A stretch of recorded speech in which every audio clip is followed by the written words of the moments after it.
how to delete Western Union account. So basically, in order to delete your Western Union account, what you're gonna have to do is simply go to westernunion.com, then simply scroll down, and then you're gonna have to simply click on contact us.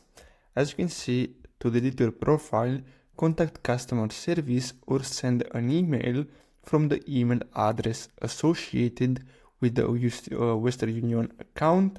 When sending the related email, please include your name as it appears on your account, your registered phone number, and the reason you want to delete your profile. So basically, this is the only way to delete your Western Union account.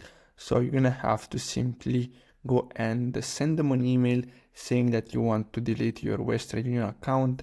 So basically, that's all you have to do. I really hope you found this video helpful. Don't forget to like and subscribe. Thanks for watching.